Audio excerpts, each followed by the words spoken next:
Baik, perkenalkan Bapak Ibu, nama saya Jesslyn dari program Studi Ilmu Komunikasi. Pada kali ini, saya akan membahas dua topik utama yang berkaitan dengan logika, yaitu mengenai jenis-jenis term dan logical fallacy atau kesesatan berpikir. Materi ini sangat penting karena sebagai dasar dalam berpikir kritis dan menyusun argumen yang logis dan juga valid. Yang pertama yaitu jenis-jenis term. Secara sederhana, term adalah unsur dasar dalam suatu pernyataan logis, yaitu kata atau frasa yang merujuk pada suatu objek, gagasan, atau konsep.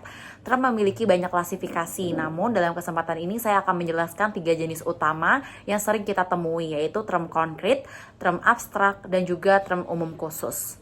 Term konkret merujuk pada sesuatu yang dapat ditangkap oleh panca indera, misalnya dapat dilihat, disentuh, atau dirasakan. Contohnya seperti buku, meja, dan air.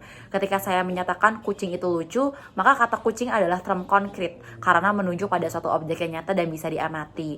Berbeda dengan term konkret, yaitu term abstrak mengacu pada hal-hal yang tidak memiliki bentuk fisik, melainkan konsep atau gagasan yang hanya dapat dipahami melalui pikiran. Contohnya termasuk kata-kata seperti keadilan, kebebasan, atau persahabatan. Sebagai contoh, dalam kalimat keadilan harus ditegakkan. Term keadilan bersifat abstrak karena tidak bisa disentuh secara langsung, namun dapat dipahami secara intelektual. Klasifikasi ini membedakan cakupan dari term tersebut. Term umum mencakup banyak individu atau hal sekaligus, misalnya mahasiswa, guru, atau hewan.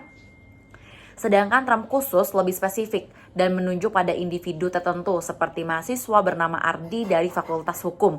Dengan memahami jenis-jenis term ini, kita dapat lebih cermat dalam menganalisis dan juga menyusun pernyataan logis.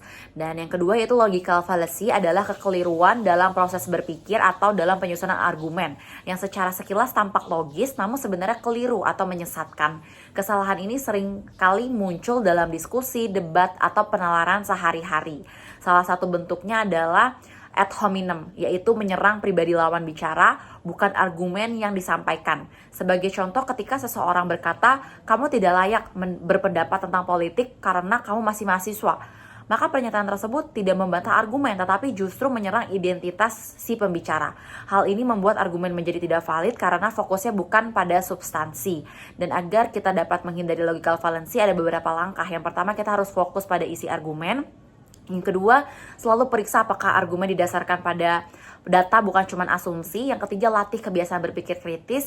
Dan yang keempat, jaga objektivitas dan hindari sikap emosional dalam diskusi. Dengan berpikir secara rasional dan kritis, kita dapat menjadi pribadi yang tidak hanya cerdas dalam berbicara, tetapi juga bijak dalam menyampaikan pendapat. Demikian dari saya, sekian, terima kasih.